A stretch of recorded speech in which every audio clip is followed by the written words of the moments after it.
이 청년은 바리새인이었으며 사람들에게 자신을 소개할 때에 자신은 히브리인 중에 히브리인이다라고 소개했습니다. 강력한 혈통주의, 순혈주의를 강조하는 유대인들의 사이에서는 태생적으로 흠잡을 데가 없었던 사람이었다라는 말입니다. 또한 이 청년은요, 머리가 너무나도 비상했었습니다. 그렇기에 이 사람은 헬라어와 히브리어에 능통했으며 또한 당대의 율법을 해석함에 있어서 대스승이라고 말하는 가말리엘이라는 사람에게 율법을 배웠습니다. 자, 그러니 그 누구보다도 율법에 대해서 아주 잘 알지 않았겠습니까? 더 나아가 이 사람은요, 하나님을 너무나도 사랑했습니다. 그렇기에 도덕적, 종교적으로도 아주 철저한 삶을 살았었는데요. 이것은 바리새인들의 특징이기도 하지요. 하지만 이 사람은 한술 더 떠서 자기를 일컬어 율법의 의로는 흠이 없는 자다라고 자신을 소개합니다. 대단한 자신감이지 않습니까? 심지어 개역 한글 성경의 갈라디아서 1장 14절은 자신을 소개하며 내가 내 동족 중 여러 연갑자보다 유대교를 지나치게 믿어 내 조상의 유전에 대하여서 열심히 특심하였다라고 말하는데요. 자, 무슨 말이겠습니까? 하나님을 사랑하는 것이 유대교의 전통을 지키는 것이라면 특이하다 못해 비범할 정도의 열심을 가지고 있었다라는 말 아니겠습니까? 하지만 그렇기에 유대교의 특심을 가진 이 사람의 입장에서 예수님은 어떻게 보였을까요? 오늘날 우리가 신천지다, 하나님의 교회다, 이런 이단들을 바라보는 시선 그 이상으로 예수님을 바라봤다라는 겁니다. 자, 그럼 무엇이 이를 증명하겠습니까? 예수님을 따르는 사람들을 하나님의 신성을 모독하는 사람들로 간주하고 그들을 박해했던 것이죠. 자, 이 사람이 얼마나 초대교회를 박해했으면 성경은 사울이 교회를 잔멸했다라고 기록하고 있는데요. 예수를 믿는 사람이면 집집마다 찾아가서 문을 두드리고 남녀를 막론하며 잡아다가 감옥에 집어넣었으며 심지어 그는 사람까지도 죽였습니다. 대표적인 희생자는 누굽니까? 바로 스데반 집사입니다. 하지만 그럼에도 사울의 열심을 넘어선 특심은 멈출 줄을 몰랐고 예루살렘을 벗어나 200km 정도 떨어져 있는 다메섹까지 발걸음을 옮기게 됩니다. 자, 그렇다면 우리는 이를 통해 무엇을 알 수 있겠습니까? 당시의 박해의 정도가 단순히 개인의 감정을 넘어서 조직적이며 전국구적인 규모였다라는 것을 알 수 있지 않겠습니까? 바울이 전도하러 가는 곳마다 방해와 위협을 받았던 것을 생각해 보면 그 범위는 대단히 넓었던 것으로 보여지는데요. 자, 그러나 삼위 하나님께서는요, 이 사람을 쓰시고자 선택하셨습니다. 그래서 바울에게 나타나사 자신을 알리시고 복음을 전하는 사도로 삼으셨던 것이죠. 자, 그렇다면 이제 바울의 입장에서 한번 생각해 보겠습니다. 자신의 삶을 던져서 하나님을 사랑했던 자신의 모습이 잘못된 모습이라는 것을 깨달았을 때에 그때 바울의 심정은 어땠을까요? 너무나도 마음이 찢어지고 아프진 않았겠습니까? 이에 대해서 디모데 전서에서는 바울의 자신의 과거를 일컬어 뭐라고 표현했습니까? 자신은 비방자요, 박해자요, 폭행자였다라고 고백했습니다. 하지만 바울은 말하기를 하나님께서 자신을 충성되이 여겨 은혜를 허락하시고 직분을 맡기셨다라고 하죠. 자, 그럼 바울이 감당했던 직분은 무엇이었습니까? 바로 이방인들에게 복음을 전하는 일이었습니다. 자, 이에 성령께서는 바울과 바나바를 따로 세워라 라고 말씀하시며 안디옥 교회는 이 두 사람을 파송하게 되죠. 자, 그렇게 사도행전 13장의 말씀부터 바울의 1차 전도 여행이 시작되게 되는데요. 자, 그럼 오늘 함께 나누시는 이 고린도 교회는 바울이 언제 개척한 교회였을까요? 사도행전 18장은 바울이 고린도 교회에 고린도에 이르렀다고 밝히고 있습니다. 자, 이는 바울의 2차 전도 여행지 중 한 곳이었으며 고린도에서 1년 6개월을 머물렀다고 성경은 말씀하고 계시는데요. 자, 바로 이때 고린도 교회가 세워지게 됩니다. 자, 그렇다면 바울에게 이 고린도 교회라는 곳은 어떠한 공동체였겠습니까? 디모데와 같이 영적 자식들이 모인 공동체 아니겠습니까? 자, 그러므로 고린도전서는 그들을 진심으로 아끼며 사랑하는 마음으로 쓰여진 편지라고 할 수 있을 것입니다. 하지만 바울이 떠나자 고린도 교회 안에는 어떠한 문제들이 일어나게 됩니까? 자, 그 전에 우리가 고린도 교회 안의 문제들을 명확히 이해하려면 그들의 배경부터 먼저 알아야 할 것입니다.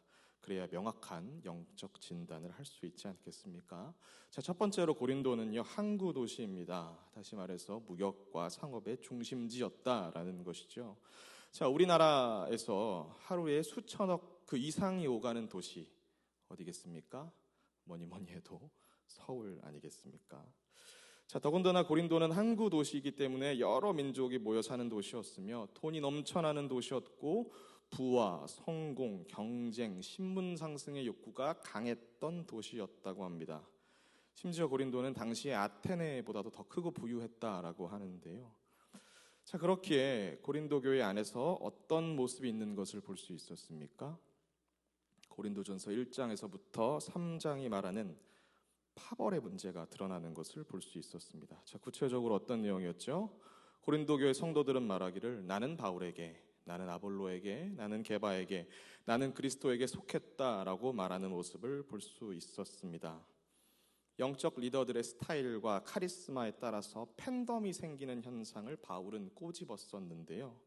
자, 그럼 그들이 이렇게 행동했던 그 이면에는 어떤 마음이 있었겠습니까?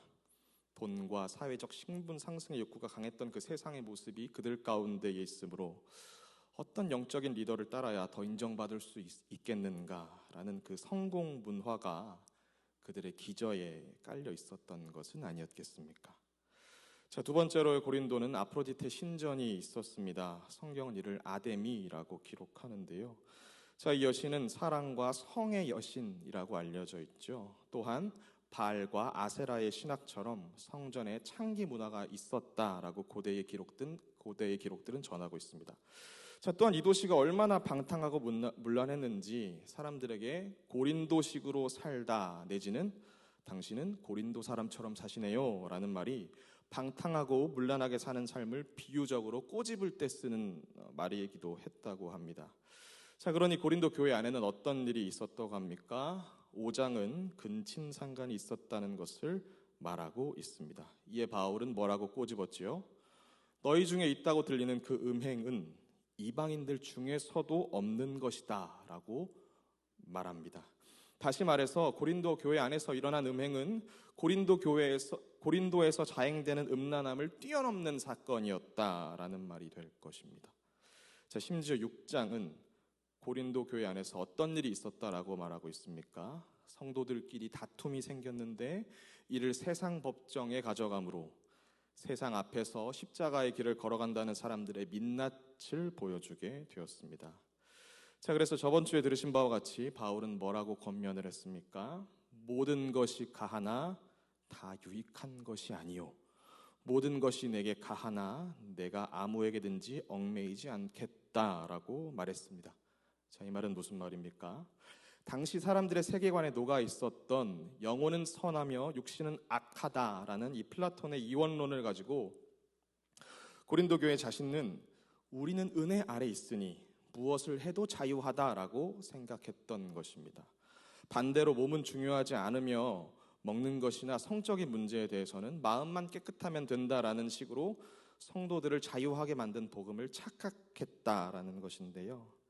하지만 바울은 말하길 너희에게 자유가 있는 것은 맞지만 그 자유가 자신의 몸을 더럽히거나 개인의 사익을 위해서 공동체를 무너뜨리는 것, 하나님께서 세우신 질서를 깨트리는 것은 자유가 아닌 방종이다라고 말하는 것이죠. 그러므로 바울은 모든 것이 가하나 다 유익한 것은 아니다라고 말하는 것이었습니다. 또한 바울은 말하길 자신도 모든 것이 가하다라고 합니다. 자, 이는 고린도 교인들처럼 나도 복음으로 자유하다라는 것입니다. 자, 그러나 자신은 아무에게도 얽매이지 않겠다라고 말하는데, 자, 이 말은 고린도 교인들 너희가 얽매인 파벌, 음행, 탐욕, 쾌락 등에 묶이지 않겠다라고 말하는 것입니다. 자, 그러므로 바울이 말하는 복음이 나에게 주신 자유란 오늘날의 구원파와 같이 예수의 이름으로 은혜 아래 있게 되었다고 해서 마음껏 몸의 죄를 누리는 것이 아니라 하나님으로부터 벗어난 죄로부터 구별되며 도망가고 이길 수 있는 능력이다라고 말하고 있다라는 것입니다.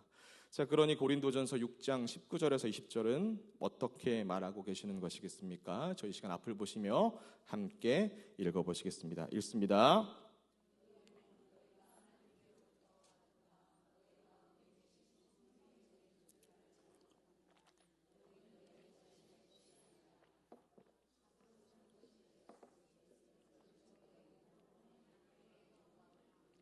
아멘. 자, 그럼 오늘 본문이 포함된 7장은 우리에게 무엇을 말씀하시는 것일까요? 자, 먼저 오늘 본문의 내용은 앞선 1장에서부터 6장까지 내용과는 조금 다른 결의 내용이라는 것을 알 수 있습니다. 자, 그럼 무엇이 다를까요? 1장에서부터 6장까지는 고린도 교회에서 일어난 문제를 바울이 전해 들음으로 바울이 훈계와 지도를 한 내용이라면 7장 1절의 말씀은 너희가 쓴 문제에 대하여 말하면 이라는 말로 시작하는 것으로 봐서 자신들이 가진 고민에 대해서 바울에게 물어본 것으로 보여집니다. 자, 그럼 그들의 첫 번째 질문은 무엇이었습니까? 바로 결혼과 성에 관련된 문제였습니다. 하나님께서는요, 이 땅에 남녀를 만드시고 서로가 연합함으로 또 다른 생명을 잉태하게 되는 질서를 만드셨죠. 예외적인 경우가 있긴 하지만 동물을 비롯한 식물들도 마찬가지 아니겠습니까? 자, 그러나 초대교회 때에는 이 성적 순결을 어떤 영적 순결의 다른 표현으로 바라보는 경향이 있었다라고 합니다. 자, 사람의 역사를 살펴봐도 이에 대해서 크게 두 가지 의견으로 나눠지는 것 같은데요. 자, 첫 번째로는요, 어차피 흙으로 돌아갈 몸이니 마음대로 다뤄도 상관없다는 생각에서 비롯된 쾌락주의이자 방종주의이며, 두 번째는 몸의 거룩은 영적 생활에 도움이 되지 않으므로 몸과 관련된 욕구와 욕망은 억눌러야 한다라는 금욕주의에 대한 의견입니다. 자, 7장에서 기록된 바울의 메시지에 당시 고린도 교회의 상황을 정확히 유추해내기는 쉽지 않겠지만 아마도 고린도 교회도 이러한 비슷한 딜레마에 있지는 않았겠느냐라는 추정이 가능할 것 같습니다만, 자, 이에 대한 바울의 대답을 요약해서 말씀드리자면 바울이 견지하며 선호하는 주장은 바로 독신입니다. 할 수만 있다면 금욕하는 것이 최선이다라는 것입니다. 자, 그러나 불같이 올라오는 욕망을 감당할 수 없다면 결혼하라라고 말하는데요. 자, 그렇기에 결혼한 사람들은 서로의 몸을 자신의 것이라고 주장하지 말아라라고 말하고 있죠. 자, 그럼 이를 통해 바울이 고린도 교회에 궁극적으로 말하고자 하는 바는 무엇이겠습니까? 음행을 조심하라라는 것입니다. 자, 그리고 바울은 10절 이하에서 결혼한 성도들에게는 주의 명령을 전하며 믿지 않는 배우자를 가진 성도들에게는 자신의 견해를 말합니다. 자, 그렇다면 오늘 우리가 같이 읽은 본문에서 바울은 무엇을 언급하고 있습니까? 실컷 결혼과 성에 대한 얘기를 앞에서 얘기하다가 갑자기 할례 받은 사람과 할례를 받지 않은 사람의 얘기를 시작합니다. 또한 자유인과 자유를 누리지 못하는 종에 대해서도 언급하는데요. 자, 그렇다면 이 얘기는 바울이 계속해서 말하고 있는 결혼과 성이라는 맥락과 연결되지 않는 얘기인 것일까요? 자, 앞서 말씀드린 바와 같이 바울은 하나님께서 이방인의 사도로 부르셨습니다. 자, 그렇기에 바울이 전도한 이방인들은 회심한 유대인들과 한 공동체에 있을 수밖에 없었는데요. 자, 그럼 자연스럽게 그들 사이에서는 동일하게 예수님을 믿고는 있지만 할례를 받은 사람과 할례를 받지 않은 사람이 나눠질 수 있지 않겠습니까? 왜냐하면 유대인들에게는 할례는 하나님께서 선택한 백성이다라는 것을 말해주는 증표였기 때문입니다. 자, 이에 바울은 먼저 고린도 교인들을 향해 할례자로서 부르심을 받았느냐, 할례자일 때 예수님을 믿었느냐라고 묻습니다. 그리고 말하기를 무할례자가 되지 말아라 라고 말하고 있죠. 또한 이방인들에게 무할례자로 너가 할례를 받지 않았을 때에 그리스도를 믿게 되었느냐라고 물어보며 할례를 받지 말아라 라고 말합니다. 자, 그럼 바울이 이렇게 말하는 이유는 무엇이겠습니까? 예수께서 오시고 승천하심으로 유대인의 종교적인 의식법이 철폐가 된 신약 시대에는 삼위 하나님을 섬기는 데 있어서 할례를 받았는지 할례를 받지 않았는지가 중요하지 않기 때문입니다. 그럼 무엇이 중요하다고 말씀하고 계시죠? 오직 주의 계명을 행함으로 지키면서 사는 것이 중요하다라고 말한다는 것입니다. 다시 말해서 맡겨진 그 부르심의 자리에서 하나님의 자녀다운 삶이 중요하다라는 것인데요.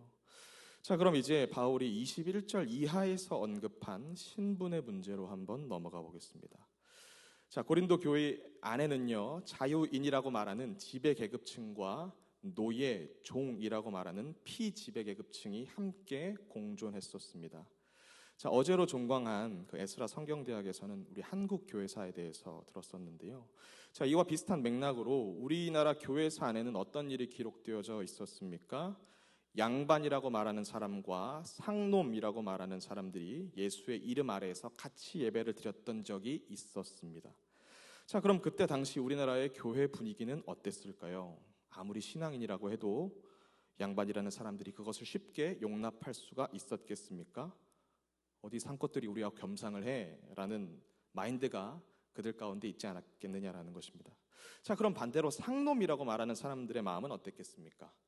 자신들을 다스리는 양반들과 동석하여 예배를 드리고 같은 밥상머리에 앉는 것을 불편하게 생각하지는 않았겠느냐라는 것입니다. 자, 여기서 다시 고린도 교회로 돌아오겠습니다.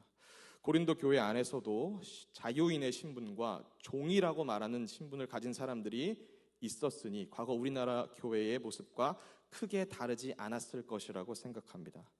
자, 그럼 종이라고 말하는 사람들의 평상시 모습은 어떤 모습이었을까요? 억제와 억압과 통제 가운데 사는 삶 아니었겠습니까? 명령에 따라 움직이는 삶 아니었을까요? 자, 그렇다면 그 사람들의 일평생의 소원은 무엇이었겠습니까?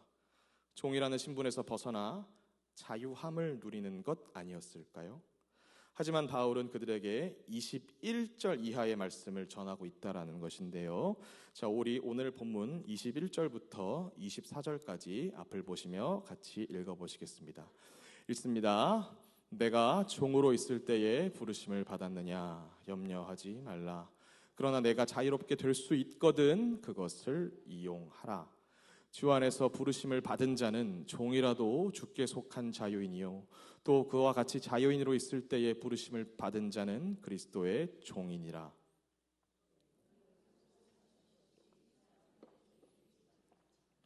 형제들아, 너희는 각각 부르심을 받은 그대로 하나님과 함께 거하라. 아멘. 자, 그럼 다시 여기서 결혼과 성의 문제를 물어본 고린도 교회의 질문으로 돌아와 보겠습니다. 그들은 바울에게 왜 이러한 질문을 했던 것일까요? 추측하기는 아까 전에도 고린도의 그 배경을 말씀드린 바와 같이 사람들과의 경쟁에서 이겨야 하고 더 높은 곳으로 올라가야 한다는 고린도의 그 사회적 분위기 속에서 자신들의 신앙을 해석한 것으로 보여집니다. 신앙이 더 좋은 사람과 이 결혼의 상태를 바꿔야 더 거룩해지지 않을까? 독신이 더 거룩하게 살 수 있는 건 아닐까? 그런데 내가 가진 이 성적 욕구는 어떻게 해야 되는 거지? 배우자가 불신자면 떠나야 하는 건가? 내가 할례를 받아야만 온전한 신앙인이 될 수 있지 않을까? 사회적 신분이 낮으면 주께서도 싫어하시며 내 신앙 성장에 제약이 있게 되진 않을까? 라는 질문들이 그들 가운데 있었던 것으로 보여집니다. 지금에야 우리 성도님들께서 다 해결된 질문이시지만 당시에 고린도 교회 성도들은 이러한 질문으로 바울에게 물어보진 않았겠느냐라는 것이죠. 자, 사랑하는 성도 여러분들, 그래서 바울은 오늘 본문인 7장 17절 이하에서 뭐라고 말씀하고 있습니까? 종이라는 신분일 때에 부르심을 받은 사람들에게는 주께서 주신 그대로 지내라 라고 말한다라는 것입니다. 그리고 그렇다고 해서 염려하지 말며 내가 종에서부터 벗어나 자유롭게 될 수 있거든 그것을 이용하라 라고 말하고 있죠. 왜냐하면 주 안에서 부르심을 받은 자는 종이라도 주께 속한 자유인이며 자유인일지라도 그는 그리스도의 종이기 때문입니다. 그렇기에 너희는 그리스도의 핏값으로 사신바된 사람들이니 사람의 종이라고 생각하면서 너의 신분을 살아내지 말아라 라고 바울은 말하고 있다라는 것이죠. 자, 그렇다면 이 내용을 대한민국에서 오늘을 살아가고 있는 사람들에게 적용해 본다면 어떻게 적용해 볼 수 있겠습니까? 자, 이 시간 저는 우리가 가진 여러 가지 상황에 맞춰서 한번 적용해 보려고 하는데요. 먼저 양해를 부탁드리는 것은 바울이 전한 말씀의 맥락에 단어 몇 가지를 가지고 다른 문장으로 바꿔서 말씀드리려고 합니다. 이에 잠시 경어는 사용하지 않도록 하겠습니다. 내가 가난할 때에 부르심을 받았느냐? 염려하지 말라. 그러나 내가 부유해질 수 있다면 그것을 이용하라. 주 안에서 부르심을 받은 자는 가난하더라도 주님을 소유하였기에 너는 부유한 자이니라. 너는 주의 핏값으로 사신 바 된 자니 다시는 가난의 노예가 되지 말라. 내가 부유할 때에 부르심을 받았느냐? 그렇다면 그리스도를 본받아 가난하게 되라. 그리스도는 부하나 가난하게 되심은 그의 피가 우리를 부욕해 하시기 때문이라. 하나님께서 너희에게 재물을 주신 것은 그 재물을 가지고 가난한 자들과 나누는 것을 보기 위함이라. 너는 주의 핏값으로 사신 바 된 자니 다시는 돈의 노예가 되지 말라. 내가 학벌이 없을 때에 부르심을 받았느냐? 염려하지 말라. 그러나 내가 학벌을 가질 수 있다면 그것을 이용하라. 주 안에서 부르심을 받은 자는 학벌이 없더라도 주의 지혜를 지닌 명철한 자니라. 너는 주의 핏값으로 사신 바 된 자니 학벌이 없다 하여 좌절하며 절망하지 말고 학벌의 노예가 되지 말라. 내가 학벌이 있을 때에 부르심을 받았느냐? 그렇다면 그 학벌을 가지고 내 이웃을 섬기는 데 사용하라. 내게 있는 것 중에 하나님께로 받지 않은 것이 무엇이냐? 내가 받았은즉 어찌 받지 않은 것처럼 자랑하느냐? 너희 학벌은 하나님께서 주신 것이니 너희 학벌을 가지고 자랑하지 말라. 내가 세상 지위가 없을 때에 부르심을 받았느냐? 염려하지 말라. 그러나 그 지위를 가질 수 있다면 그것을 이용하라. 주 안에서 부르심을 받은 자는 세상 지위가 없더라도 이미 하나님의 자녀의 지위를 받은 자니라. 너는 주의 핏값으로 사신 바 되어 하나님의 자녀의 지위를 얻은 것이니 세상 지위의 노예가 되지 말라. 내가 세상 지위가 있을 때에 부르심을 받았느냐? 그렇다면 예수께서 하나님과 동등되시나 동등됨으로 여기지 아니하시고 이 땅에 우리의 대속제물로 내려오시는 것을 기억하라. 너희는 주의 핏값으로 사신 받은 자들이니 서로에게 종노릇을 해야 하므로 세상 지위를 가지고 사람들에게 군림하지 말라. 내가 병들었을 때에 부르심을 받았느냐? 염려하지 말라. 그러나 내가 건강하게 될 수 있거든 그것을 이용하라. 주 안에서 부르심을 받은 자는 몸이 병들었을지라도 영혼은 이미 구원을 받은 자이니라. 너는 주의 핏값으로 구원받아 하나님 나라에 속한 자이니 너에게 건강이 없음에 노예가 되지 말라. 내가 건강할 때에 부르심을 받았느냐? 그렇다면 너의 건강함을 세상 사람들에게 뽐낼 것이 아니라 너의 건강함을 가지고 그리스도께 죽도록 충성하라. 너는 주의 핏값으로 산 것이니 너의 건강함 또한 주께서 주신 것이니라. 그러므로 너의 육체적인 건강함을 우상으로 섬기지 말라. 주의 전으로 모이신 우리 사랑하는 성도 여러분들, 우리 모두는 예수 그리스도의 이름으로 이 세상에 대해서 죄에 대하여서 자유함을 얻은 사람들인 줄 믿습니다. 하지만 이 세상을 살아내며 이 세상의 문제가 우리를 자유하지 못하게 만들 수도 있지요. 또한 잠시 고민하게 할 수는 있을 것입니다. 그러나 이내 우리의 마음의 기울기는 하나님께로 향하게 되는 것 아니겠습니까? 더 나아가 우리가 가진 모든 것은 주께로 온 것이며 주께로 받은 것이기에 우쭐거릴 필요도 없습니다. 또한 하나님께서는 내가 너에게 준 것을 가지고 너는 이 땅에서 무엇을 했는지 성경에 기록된 대로 우리 모두에게 물어보시지 않으시겠습니까? 제 사랑하는 성도 여러분들, 우리가 이 세상에서 만날 문제가 내 뜻대로 내 마음대로 해결되지 않는 것에 고민하며 기도합니다. 물론 내 마음을 힘들게 하고 괴롭게 하는 그 문제로 우리가 주께 기도할 수 있습니다.